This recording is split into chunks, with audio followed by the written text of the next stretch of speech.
Hi hello guys welcome back to Aadya colourful. ನಾನು Suma. Friends, ಇವತ್ತಿನ ವಿಡಿಯೋದಲ್ಲಿ ಒಂದು ಈಸಿಯಾಗಿರೋಂತಹ ಬ್ರೇಕ್ಫಾಸ್ಟ್ ರೆಸಿಪಿನ ನಿಮ್ಮ ಜೊತೆ ಶೇರ್ ಮಾಡ್ತಾ ಇದ್ದೀನಿ. 1 ಕಪ್ ಅಕ್ಕಿಯಿಂದ 1 ಸ್ಪೂನ್ ಎಣ್ಣೆನ ಉಪಯೋಗಿಸಿ ಮೃದುವಾದ ಬ್ರೇಕ್ಫಾಸ್ಟನ್ನು ಖಂಡಿತ ತಯಾರಿಸ್ಬೋದು. ತುಂಬ ಈಸಿಯಾಗಿ ಮಾಡುವಂತಹ ಒಂದು ಬ್ರೇಕ್ಫಾಸ್ಟ್ ಇದು. ಸೊ ಈ ಒಂದು ಮಾರ್ನಿಂಗ್ ಮಾಡುವಂತಹ ಬ್ರೇಕ್ಫಾಸ್ಟಿಗೆ 1 ಕಪ್ ಆಗೋಷ್ಟು ಅಕ್ಕಿನ ತಗೊಂಡಿದ್ದೀನಿ. ಊಟಕ್ಕೆ ಬಳಸುವಂತಹ ಅಕ್ಕಿ ನಾನು ತಗೊಳ್ತಾ ಇರೋದು. ಸೊ ನೋಡ್ಬೋದು ನೀವು 1 ಕಪ್ ಆಗೋಷ್ಟು ತಗೊಂಡಿದ್ದೀನಿ. ನಿಮಗೆ ಜಾಸ್ತಿ ನೀವು ಈ ಒಂದು ಬ್ರೇಕ್ಫಾಸ್ಟನ್ನು ತಯಾರಿಸೋದಿದ್ರೆ ಖಂಡಿತ ಇನ್ನೂ ಜಾಸ್ತಿ ಕ್ವಾಂಟಿಟಿಲಿ ನೀವು ತಗೊಳ್ಬೋದು. ಈಗ 1 ಕಪ್ ಆಗೋಷ್ಟು ಅಕ್ಕಿನ ತೊಗೊಂಡು ಇದನ್ನು ಒಂದು ಬೌಲಿಗೆ ಹಾಕ್ಕೊಳ್ಳೋಣ ಫಸ್ಟು. ಸೊ ಫ್ರೆಂಡ್ಸ್, ನೀವು ಯಾರಾದರೂ ಫಸ್ಟ್ ಟೈಮ್ ನನ್ನ ಚಾನಲ್ಗೆ ವಿಸಿಟ್ ಮಾಡಿದರೆ ಪ್ಲೀಸ್ ನನ್ನ ಚಾನಲ್ನ ಸಬ್ಸ್ಕ್ರೈಬ್ ಮಾಡ್ಕೊಳ್ಳಿ, ಹಾಗೆ ಲೈಕ್ ಮಾಡಿ ಮತ್ತು ಶೇರ್ ಮಾಡಿ ಫ್ರೆಂಡ್ಸ್. ಓಕೆ, ಈಗ ನಾನು ಇಲ್ಲಿ ಊಟಕ್ಕೆ ಬಳಸುವಂತಹ ಅಕ್ಕಿನ ತೊಗೊಂಡಿದ್ದೀನಿ. ಸೊ ಇದನ್ನು ಈಗ ಒಂದು ಬೌಲಿಗೆ ಹಾಕ್ಕೊಂಡು 1-2 ಸಲ ನೀರಲ್ಲಿ ಚೆನ್ನಾಗಿ ಇದನ್ನು ವಾಶ್ ಮಾಡ್ಕೋಬೇಕಾಗುತ್ತೆ. ನೋಡಿ, 1 ಕಪ್ ಆಗೋಷ್ಟು ಅಕ್ಕಿನ ತಗೊಂಡಿದ್ದೀನಿ. ಸೊ ನೀರು ಹಾಕಿ ಇವಾಗ ಇದನ್ನು ಚೆನ್ನಾಗಿ ವಾಶ್ ಮಾಡ್ಕೊಳ್ಳೋಣ.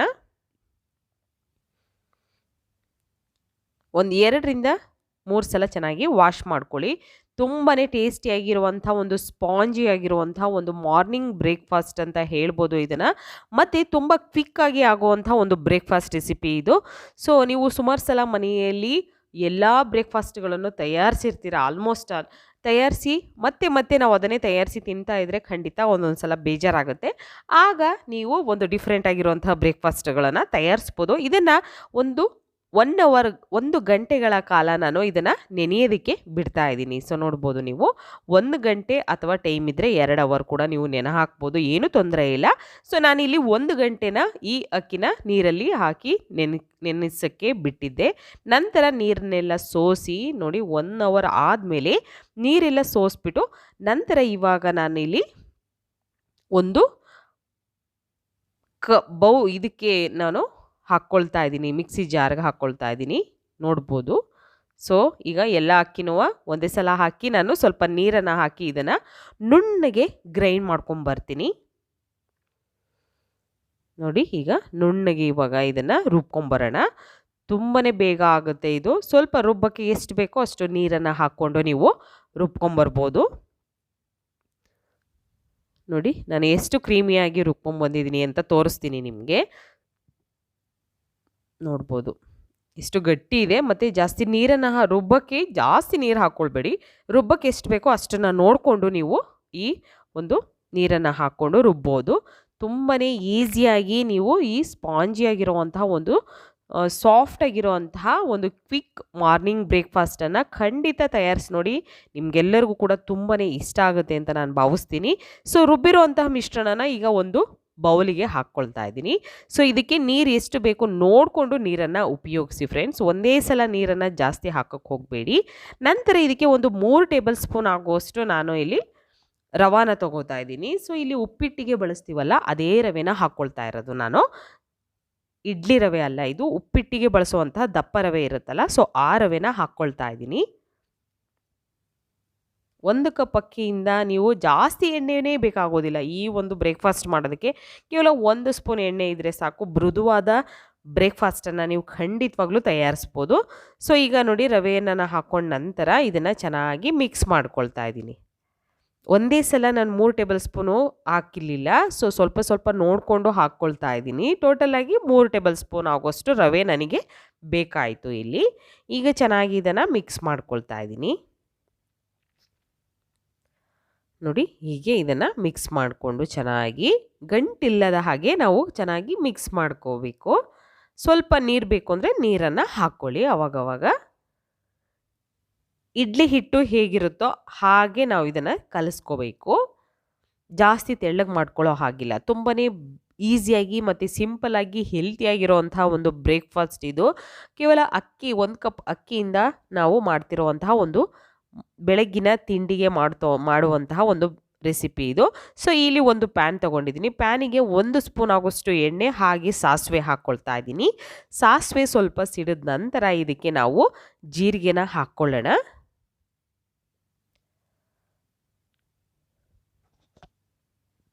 ನೋಡಿ, ನಾನು ಒಂದು ಅರ್ಧ ಸ್ಪೂನ್ ಆಗೋಷ್ಟು ಜೀರಿಗೆ ಹಾಕ್ಕೊಂಡಿದ್ದೀನಿ.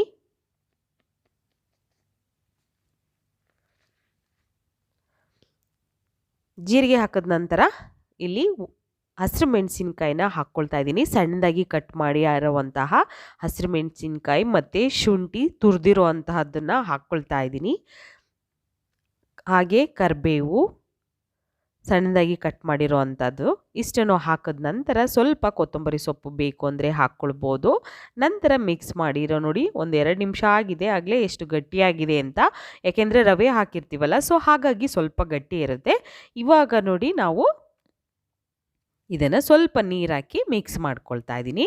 ಮಿಕ್ಸ್ ಮಾಡಿದ ನಂತರ ಇವಾಗ ನಾನು ಇದಕ್ಕೆ ಸ್ವಲ್ಪ ಒಗ್ಗರಣೆ ಮಾಡಿರೋ ಅಂಥದ್ದನ್ನು ಹಾಕ್ಕೊಳ್ಳೋಣ. ಪೂರ್ತಿಯಾಗಿ ಹಾಕಿದ ನಂತರ ಇವಾಗ ಇದನ್ನು ಚೆನ್ನಾಗಿ ಮಿಕ್ಸ್ ಮಾಡ್ಕೋಬೇಕು. ಒಗ್ಗರಣೆ ಮಾಡಿರೋವಂಥದ್ದು ಹಿಟ್ಟಿಗೆ ಪೂರ್ತಿಯಾಗಿ ಚೆನ್ನಾಗಿ ಮಿಕ್ಸ್ ಆಗೋ ಥರ ನೀಟಾಗಿ ಇದನ್ನು ಮಿಕ್ಸ್ ಮಾಡ್ಕೊಳ್ಳೋಣ.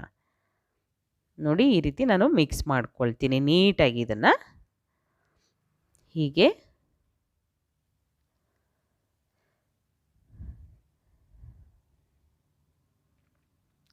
ನೀಟಾಗಿ ಇವಾಗ ಮಿಕ್ಸ್ ಆಗಿದೆ. ಸೊ ಇದಕ್ಕೆ ಈನೋ ಪೌಡರ್ನ ಹಾಕ್ಕೊಳ್ತಾ ಇದ್ದೀನಿ. ನಿಮಗೆ ಬೇಕು ಅಂದರೆ ಉಪಯೋಗಿಸಿ, ಇಲ್ಲ ಅಂತಂದರೆ ಬೇಕಿಂಗ್ ಸೋಡಾ ಕೂಡ ಉಪಯೋಗಿಸ್ಬೋದು. ಸೊ ಈನೋನೇ ಒಂದು ಅರ್ಧ ಸ್ಪೂನ್ ಆಗೋಷ್ಟು ನಾನು ಹಾಕ್ಕೊಂಡಿದ್ದೀನಿ.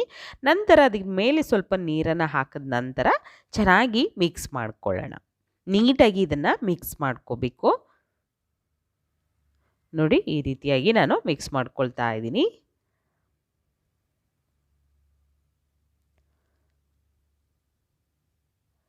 ಈಗ ಕರೆಕ್ಟಾಗಿ ಇದು ಮಿಕ್ಸ್ ಆಗಿದೆ.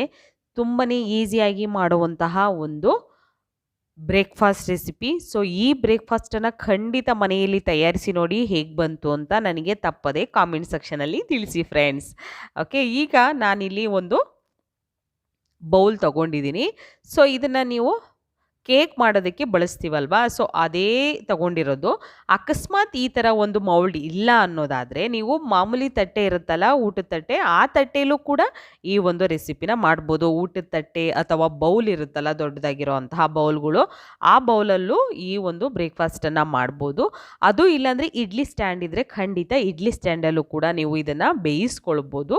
ಆದರೆ ಡಿಫ್ರೆಂಟಾಗಿ ಬೇಕು ಅಂತಂದರೆ ಖಂಡಿತ ಈ ಥರ ಬೌಲ್ಗಳಲ್ಲಿ ಅಥವಾ ಕೇಕ್ ಮೌಲ್ಡ್ ಇದ್ದರೆ ಅದರಲ್ಲಿ ಉಪಯೋಗಿಸಿ.